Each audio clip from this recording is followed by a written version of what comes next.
Top of the morning to you.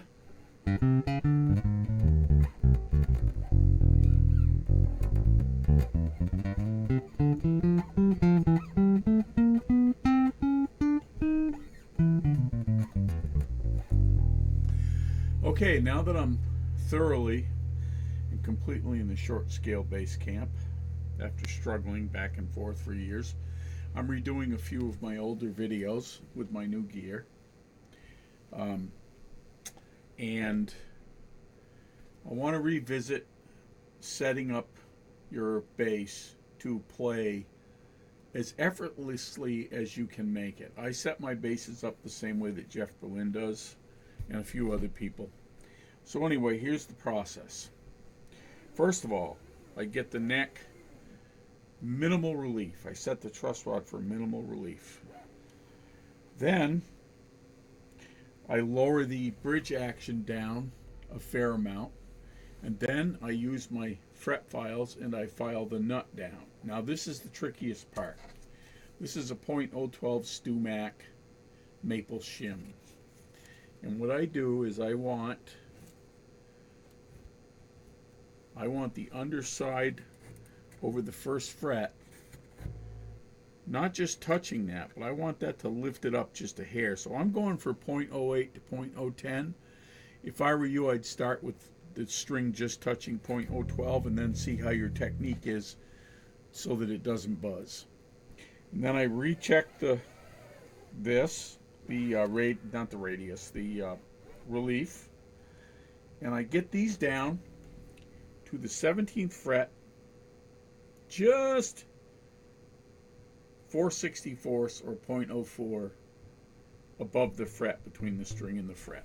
And every fret's different. These are medium jumbles, which I don't normally like, but they seem to work on these woodcraft short scales. Oh, and also I start with my preferred string, whatever string I'm going to use, round ones or flat ones. These are DIO XL 170 short scale rounds.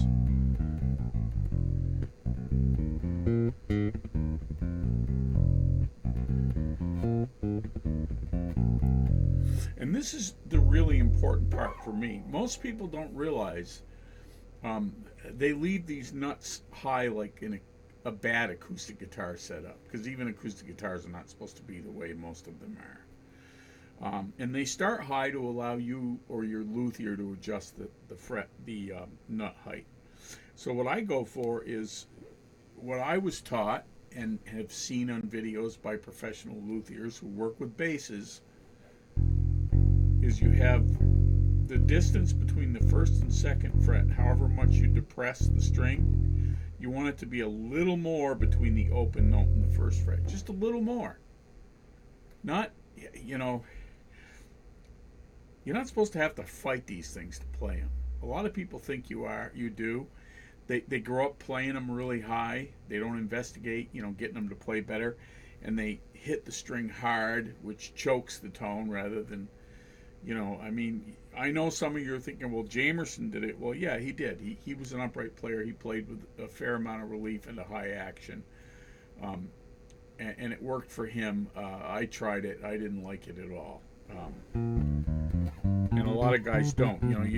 You listen to professional bass players that have a lot of facility on electric, like Jeff Berlin again, and Anthony Jackson, Bob Babbitt, and others. And they don't play with a high action. They play with a very low action, upright bass. Christian McBride. The distance between the underside of his E string and the fingerboard of his upright is about a Cheerio, or .008 or less. How do you think he gets around on the bass like that? Dave Holland, Niehop, Niels Henning, Orsted Pedersen. There's a mouthful. Ray Brown in his later years went to Spyrocore Vike strings and a lower action. I mean, especially as we age, we don't want to fight these things. We want to play them. And so that's how I set my basses up, and they work for me because I have invested an inordinate amount of time learning to play these things and technique. And furthermore about that, I would say, you know, back in my day as a teenager, learning to get better on the electric bass, there were no YouTube videos or any other kind of instructional opportunities other than a local teacher or, you know, Carol K books, which I used.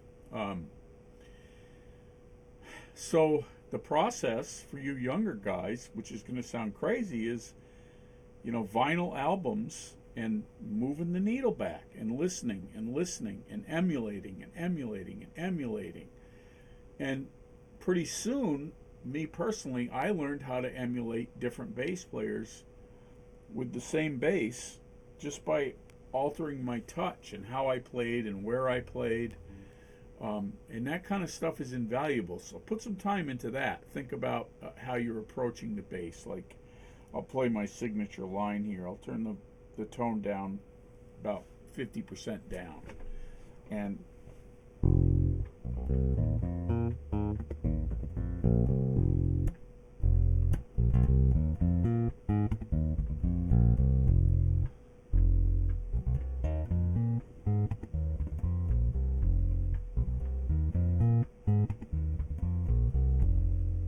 I mean, to me, this is like, for a simple explanation, Jocko territory, Jamerson Duck Dunn territory, jazz territory.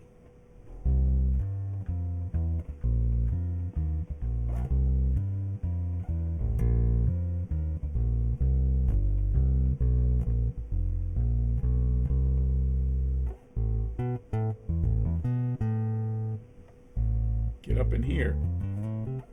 Ballad territory, you know, even this kind of thing. If you're playing a really soft,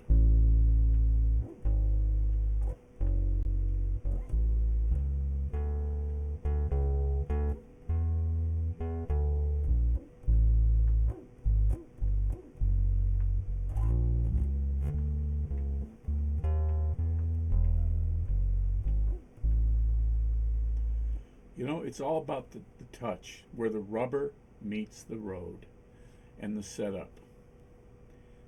Capiche? Please like and subscribe. Thanks for following. I hope this video helped you. If you have any questions, put them in the comments and I will get to them. Thank you very much.